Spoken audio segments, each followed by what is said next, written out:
Now, how do you gain knowledge? Jnana, it applies to the regular knowledge also, the worldly knowledge, otherwise also. So he says, Tat vidhi pranipatena pariprashnena sevaya. Pranipatena is basically falling at somebody's feet, which basically means this is not the just the physical physical act of falling, right? That is just an expression of the inside mental state is of humbleness. It is not submissive like a servant who doesn't ask question. Even a servant has to ask question. If the master says, go and get some chai, then he will say, sir, wo guest आए हुए उनके लिए एक चम्मच डालूंगी, दो चम्मच डालूंगी. Some clarification still has to be done, right? So here, the reason I'm saying this is that so much importance has been put on a guru and guru seva and guru this, that sometimes we feel like, are we slaves to the guru? Can I not ask anything? It is not that. It is basically means be humble that the other person has something to give me that I should receive. Because if you don't feel so, go somewhere else.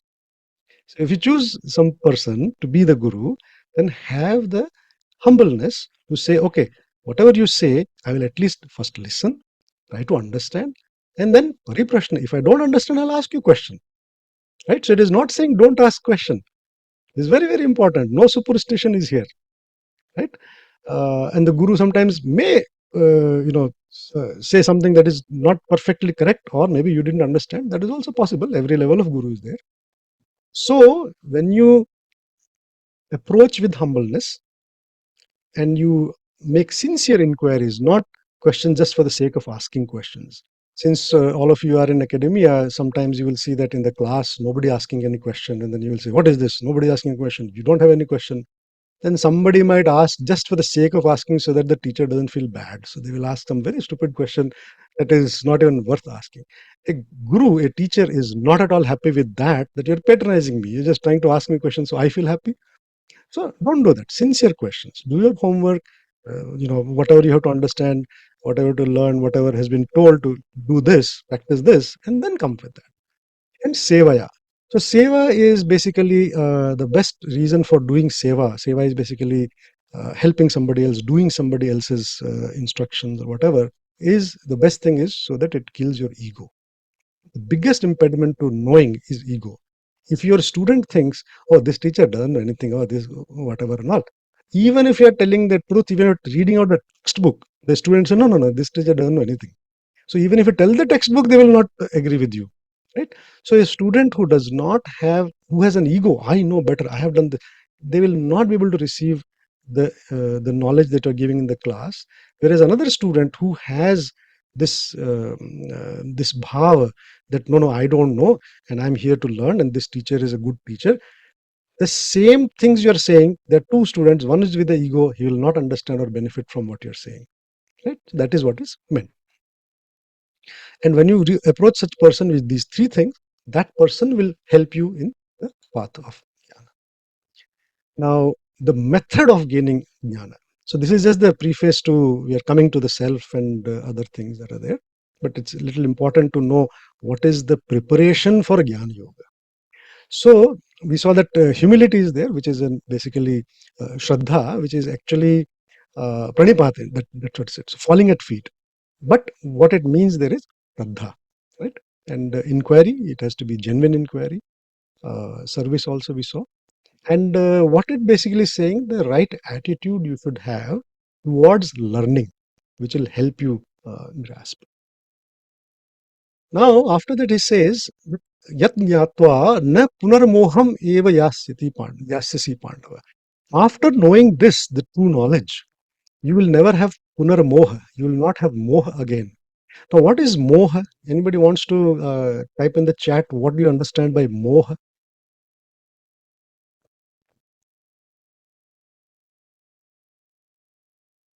There's also a check to see everybody is in the chat or not.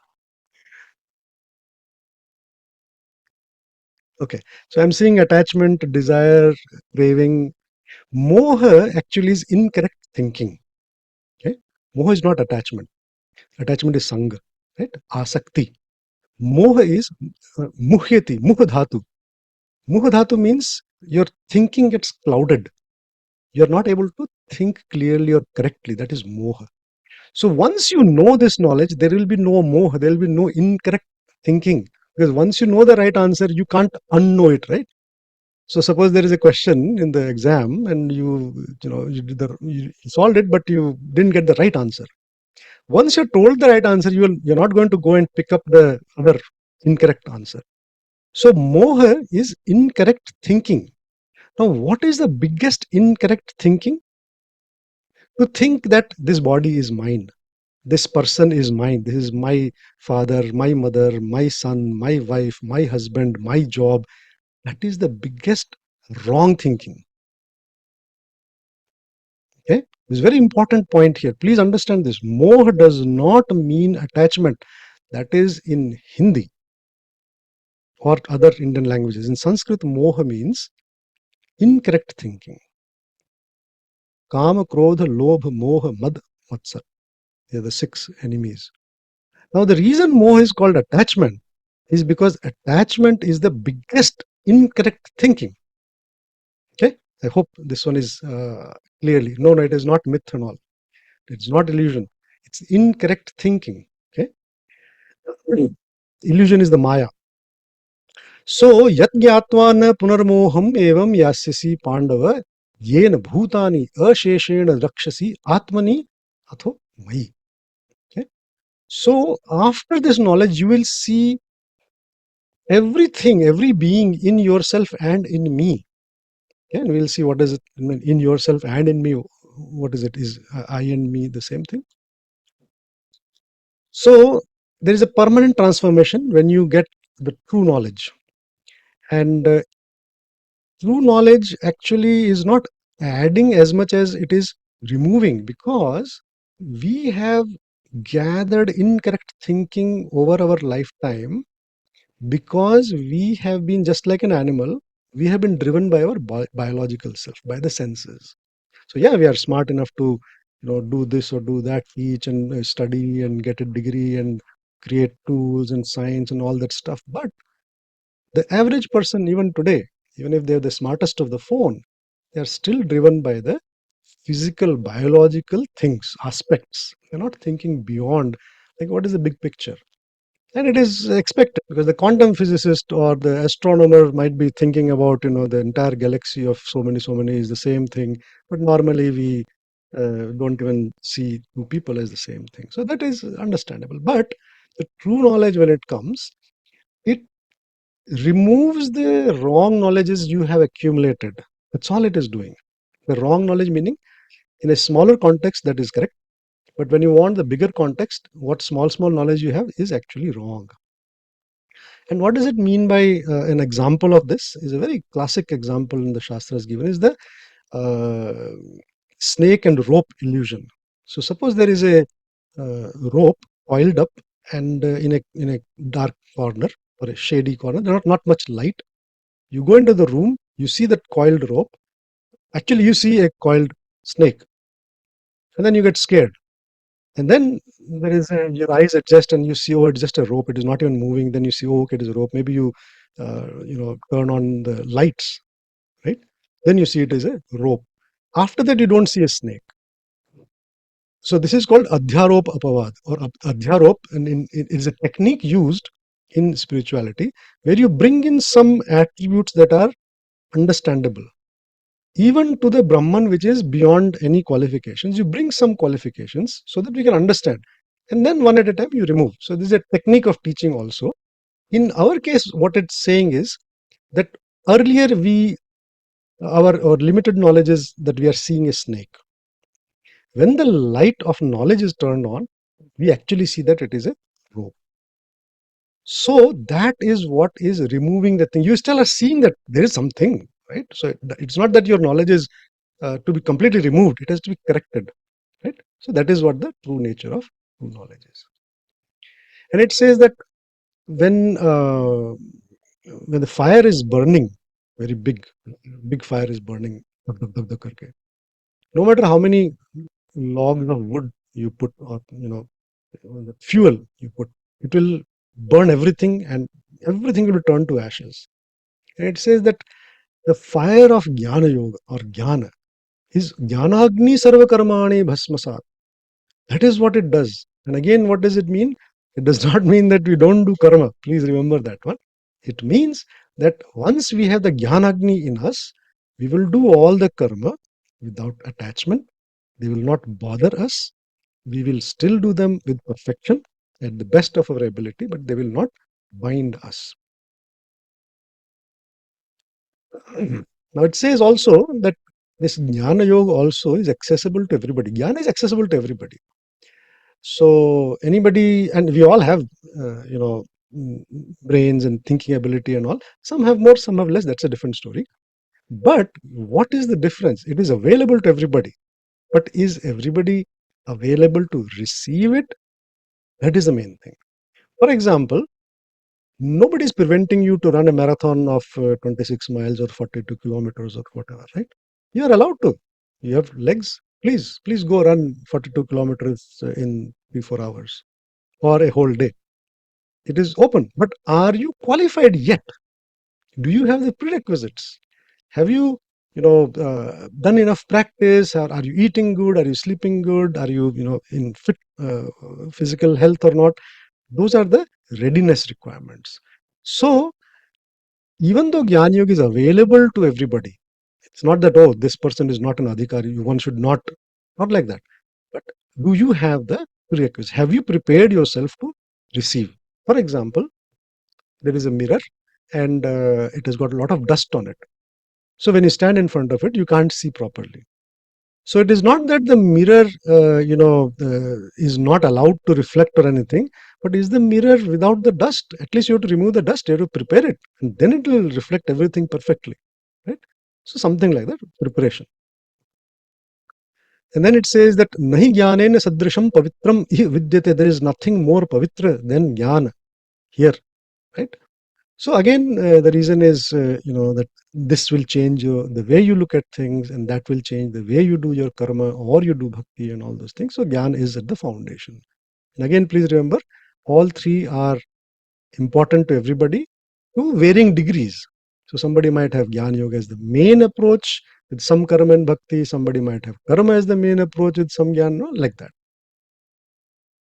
Shraddhavan labhate jnanam tatparah sanyat indriyah jnanam labdhva Param Shantim Achirena Adhigachati. So Shraddhavan Labhate Jnanam is also a very famous Vakyansh in itself, very famous quote that you can see. Shraddhavan Labhate Jnana. Who receives the knowledge? One who has Shraddha. Now Shraddha is translated as faith and all. There is Shratdhanam is also one of the, the way it is elaborated. And other places also we have seen. Shraddha does not just mean reverence. It's obviously, reverence is there, but what it means is your mindset that you say that, okay, this person, so suppose you have Shraddha to somebody, it means that that person has some truth in them, some satya in them that you can receive. So that openness to receive the truth from somebody, the satya from somebody, is the Shraddha bhav to that person. Only when you have the Shraddha bhav can you receive the jnana, because they say, uh, the doctor, the medicine, um, the pandit, the dev, and there are other few things. जैसी श्रद्धा वैसा आपको मिलेगा, जहाँ की रही भावना तैसी प्रभु मूरत देखी तीन तैसी. So whatever shraddha you have, suppose you don't believe in the doctor, even if it gives the right medicine, you will not benefit. You'll start having unknown psychosomatic problems. Even if you believe in the doctor, but you don't believe in the medicine, and the doctor gives you the medicine, you'll say, no, doctor, I don't want this. He says, no, this is the only one. You might still, not receive it properly. So Shraddha is the most important one. So who is able to receive the Gyan? Here it says, controlled the senses, Jitendriya, sincere and eager, Tatpara, and with faith, Shraddhavan. So there are three criteria for this. Sanyat Indriya, one who has controlled his sense organs. Tatpara, one who is very eager to receive. And Shraddhavan. Right? Now the prerequisites for knowledge, for receiving knowledge. So there is a whole This is not exactly in the Gita directly, but it is very understood this thing. So what all do you need to be able to receive the knowledge? So one is the Vivek, discernment. Vivek is the ability to distinguish between Sat and Asat. And I'm not saying right and wrong because they can be subjective. But yeah, if we loosely speak, Vivek is analytical ability to say what is right, what is wrong, what is good, what is not good, what should be done, what should not be done, like that. So you can cut through the fog and come to the right decision is Viveka. Vairagya is, so once you know what is Sat and what is Asat, the Aga of Asat is Vairagya.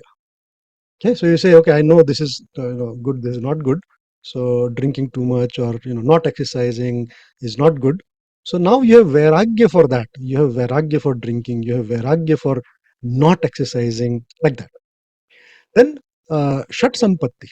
So these six virtues. Sampatti, technically it means samyak patati iti sampatti. So there is sampatti, vipatti, apatti, right? And the root is to fall. So when something falls, lands in your backyard perfectly, it's not going anywhere. That is your sampatti. It's yours. It's not going anywhere, right? If it falls opposite, it is vipatti. That means instead of helping you, it has become a trouble. So vipatti is a trouble, right? So there is Devi Sampatti, Asuri Sampatti. So these are like your traits, your virtues. They're also explained. And they're Dev and Asur doesn't mean God and Rakshas and something like that. These are just the two positive, negative you can say. So the Shat Sampatti that help here are Shama, Dhamma, Shraddha, Uparati, Titiksha, Samadhan. What are they? They are similar, but they do have a subtle difference. So Shama is the controlling of the mind. And the word Shanti also comes from there.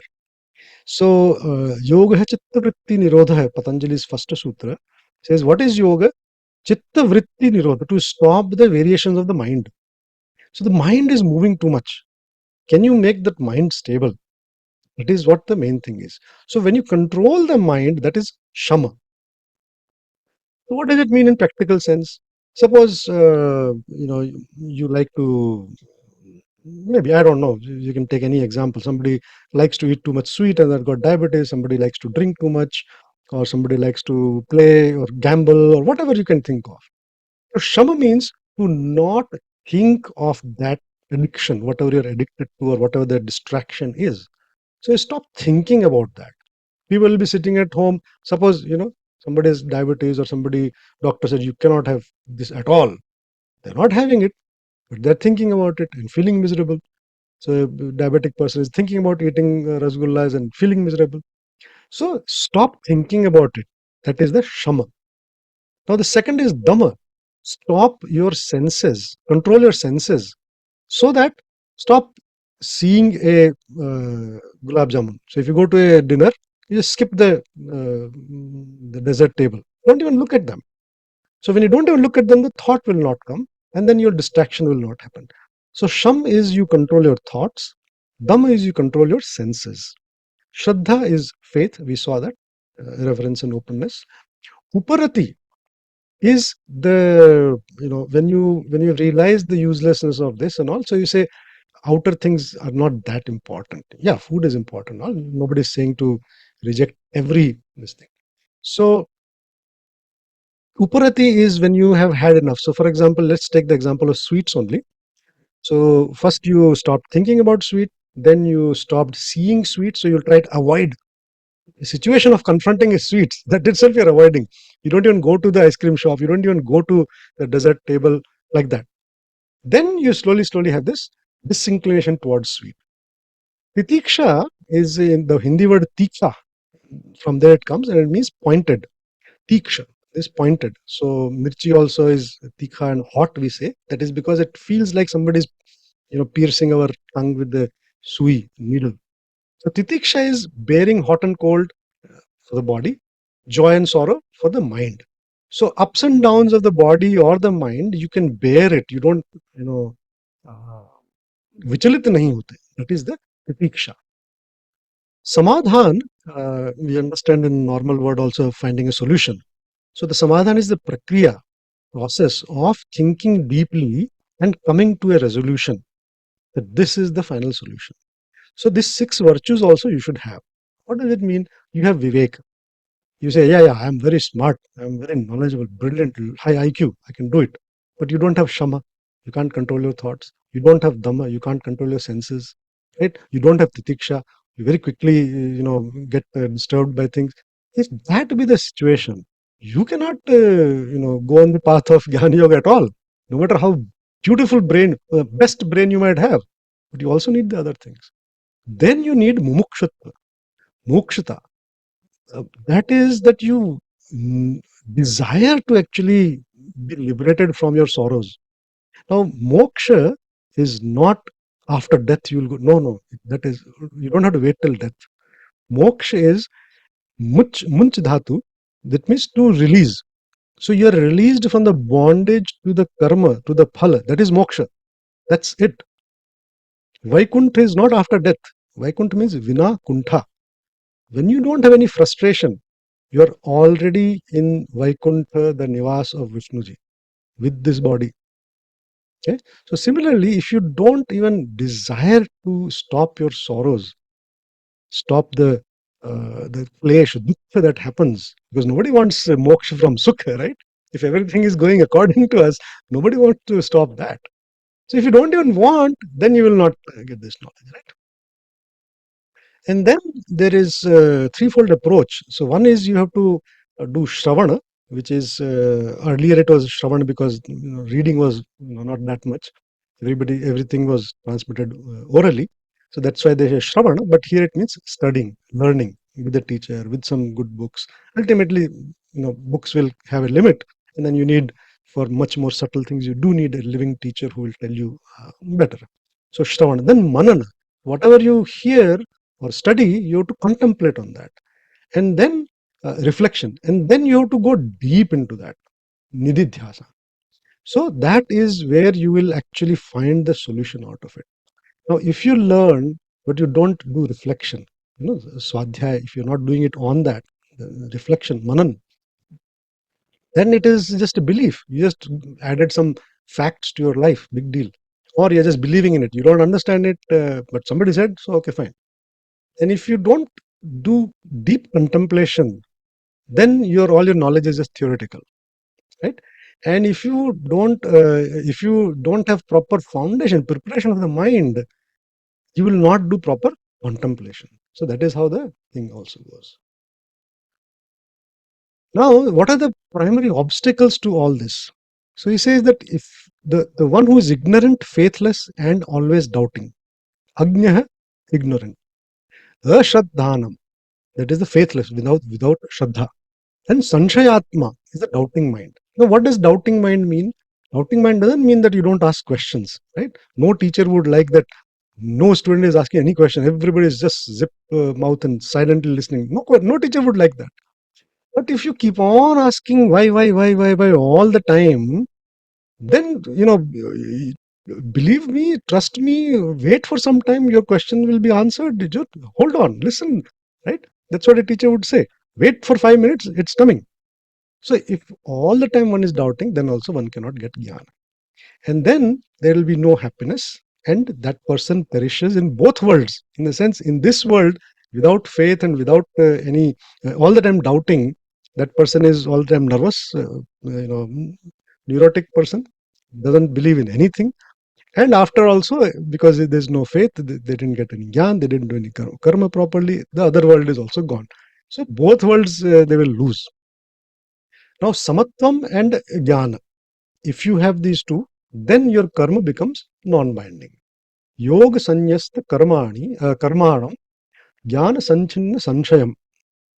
So he says that if you do with yoga, then all the sanshaya is with the karma. So all the bondage with the karma or the karma phal is cut if you do it with yoga, which is samatvam yoga uchyate. So when you have samatvam, there is no attachment. You're doing it because it should be done. You're doing it to the best of your possibility, and whatever happens is fine. And jnana, when there is no doubt remaining. So you clear all your doubts, and then you have no attachments. Then when you do karma, there will be no binding. And obviously, everybody has to do karma. There is no skipping karma. And it says, Tasmat Ajnana Sambhutam Stham Jnana Asina Atmanah Chitvenam Sanshayam Yogam Atikta Uttishta Bharata. So he says, ki, by that, just now I told you, based on that, cut this deep-seated doubt, this very deep-seated doubt that you have, cut this. And why do you have this doubt? Agyan Sambhutam. It is coming because of the ignorance. You didn't have the jnana. That's why you are having all this deep-seated doubt, not just doubt, deep-seated doubt. It's thumb. Deep in the heart, it is there. Now that I give you the knowledge, with this sharp edge of the sword of the knowledge, you can cut this bondage of karma and phala. And then you can be established in yoga, samatvam. Yogam atishta. You can be established in yoga. And then it says, Manushyanam sahasreshu kaschit yatati siddhe. Out of thousands of people, someone maybe even tries for all this, right? And then out of those who try, somebody might know me by sense. Somebody might know my sense. So he's saying basically, very few try, and out of those, very few actually, reach till the end. So a lot of people don't even start the journey. A lot of people, they take their time to reach the journey. Not everybody is able to reach. And why is that? Why, among thousands and thousands of people, some rare person will try, is because we have the Maya covering our buddhi. That is the main reason. So that we are not able to see beyond that. So I will take a quick 1 or 2 minute. I want people to type in the chat genuinely, only if you, how are you finding this session? Are you all with me, or are you all busy with something or the other that your immediate life demands? How many of you are engaged We are conversation all right with you, now? sir. And there are some questions in chat also. Okay. If So should we take the questions little towards the later part, or let me just quickly see what is there. always, you are the best judge. No, because the reason is just as I said, some things will become clearer as we proceed. Some Yes. things will become clearer. You can pick it But also. if we can, I'm just seeing what are the questions.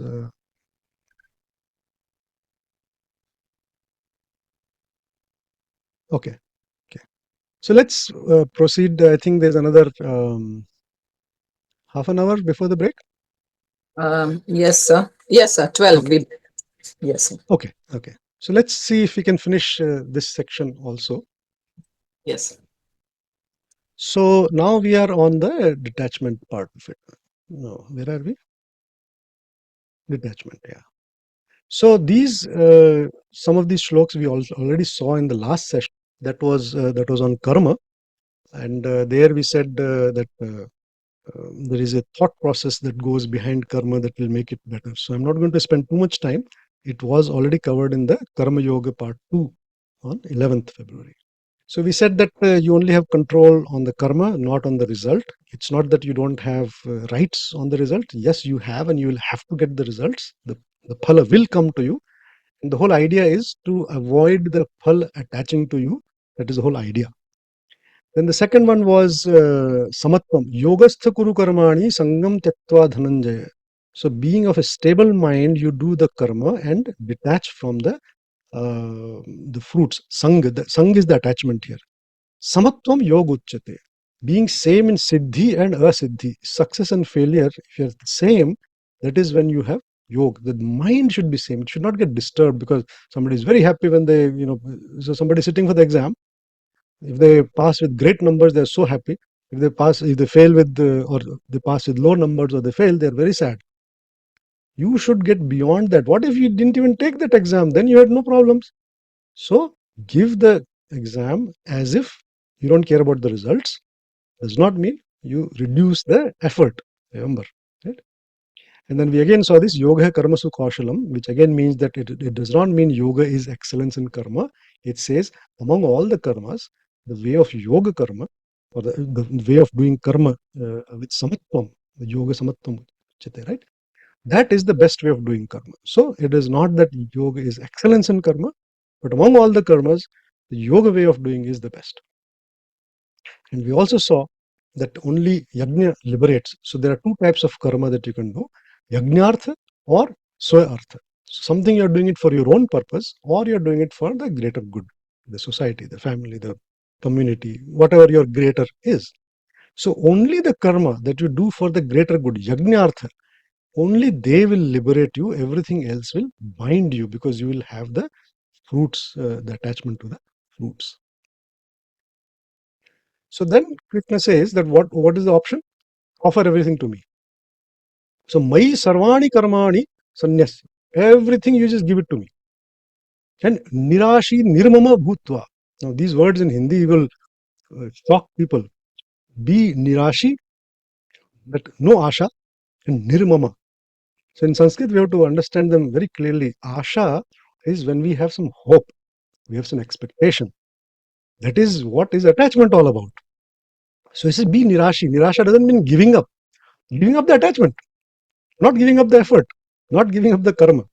So he says be Nirashi and Nirmama. So mama means mine, and mamata means mineness. So mamata is mother's mamata and all, because the mother's ownership of the child, like this is mine, possessiveness. If there is any possessiveness in the world, it is the greatest is the mother being possessive of the child. Mama, this is mine. That is why the mother's love is called mamata, and one who doesn't have any love and all is called nirmama.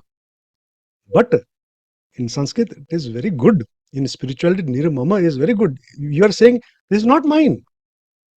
Nirmama doesn't mean you don't have feelings, but you're saying, this is not mine. Nothing is mine.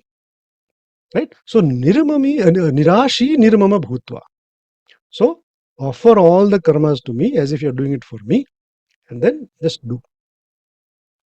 And then we also saw this one, that one who sees akarma in karma, karmani akarma yaha pashyet, and akarmani cha karma yaha.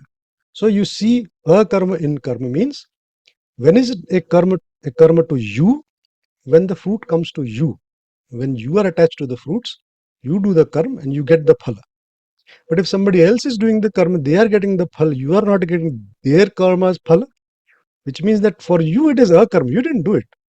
So when you do it with the same mindset, that I am not doing it for the phala to come to me. So you're detached from the phala. So it is like a karma to you. That is what it means. It is not some cryptic puzzle and all. So you do karma with the bhava that I am not the doer. I am not the one who is going to get the fruits. Right? And then how to purify the body, mind and intellect is through sangam tyaktva, kayena manasa buddhya. By kaya, man and buddhi. So by the body, by the desiring faculty, and by the thinking faculty, buddhi, sharir, man, buddhi, all this sangam tyaktva atma shuddhe. So how can you make them pure? Is by sangam tyaktva, by abandoning the attachment. Everywhere this theme is there, because that is what is the problem. And that is the moha, thinking that something is mine, thinking that the fruit is mine, that this person is mine, this house is mine, this wealth is mine. That thinking is the biggest incorrect thinking. It's the biggest moha, and that is why attachment is also called moha. Kam krodha viyuktanam yatinam yata chetasam. Kam krodha viyukta. One who is free from kam and krodha. Now kam normally means any desire. But when we are talking about spirituality or such topics, here it means excessive desire, more than you should, right? So, for example, you want food, that is a proper desire to have when you're hungry. But if you want a silver platter and 5,000 rupees dinner plate and all, that is excessive, this thing. So kama krodha viyukta, one who is beyond, free from extreme desires or anger, they can pursue the spiritual maturity. They need that. And that is what you need for the progress next.